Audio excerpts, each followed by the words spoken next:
Aphorism 180.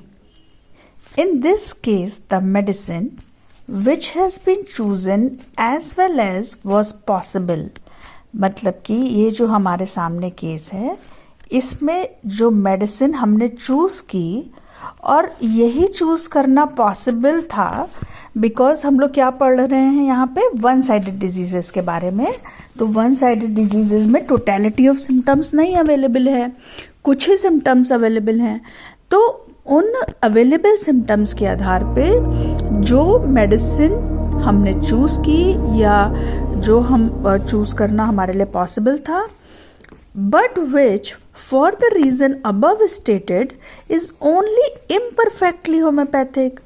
और एक तरफ तो ये डॉक्टर हैनीमैन क्या बोल रहे हैं कि यही हमने चूज़ किया और यही पॉसिबल था, और दूसरी तरफ ये भी क्लियर कर दे रहे हैं ऊपर के अफोरिज्म में कि ये इम्परफेक्टली होम्योपैथिक है. क्यों इम्परफेक्टली होम्योपैथिक है? क्योंकि ये टोटलिटी ऑफ सिम्टम्स के आधार पे बेस्ड नहीं है, जो कि हमारा फंडामेंटल प्रिंसिपल होता है क्या सेलेक्ट करने में, राइट अप्रोप्रिएट रेमेडी सेलेक्ट करने के लिए. Will in its action upon the disease that is only partially analogous to it. तो ये क्या होगा, उसका जो एक्शन होगा जब रेमेडी इम्परफेक्टली सिलेक्टेड है तो उसका एक्शन डिजीज के ऊपर कैसा रहेगा, ओनली पार्शली एनालॉगस, मतलब कि उसके जो सिमिलैरिटी होगी वो भी पार्शियल ही सिमिलैरिटी होगी.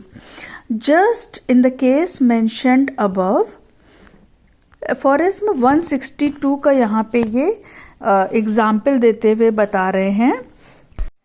Okay, so let's go back to 162 once. I am reading it. Sometimes happens, owing to the moderate number of medicines yet known with respect to their true pure action, that but a portion of the symptoms of the disease under treatment are to be met within the list of symptoms of the most appropriate medicines.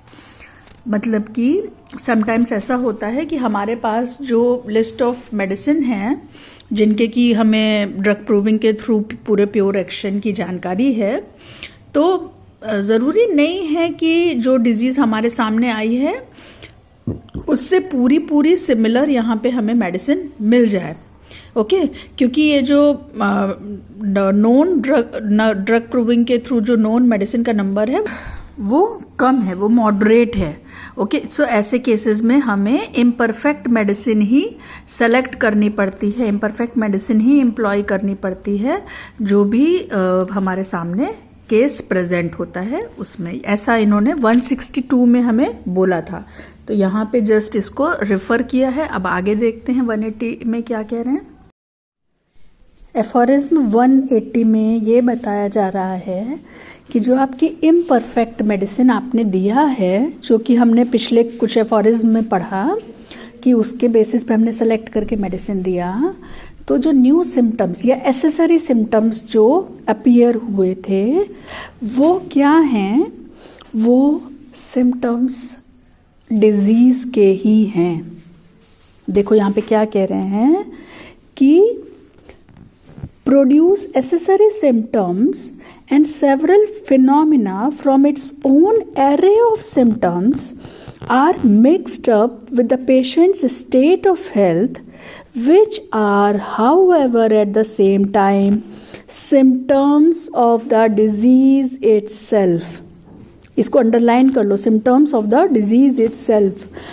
Although they may have been hitherto never or very rarely perceived, वो अभी तक आपको दिखाई नहीं पड़ते थे और मिले नहीं थे, बहुत ही रेयरली कभी परसीव कोई कर पाता था उसको, but still they are actually the symptoms of the disease itself.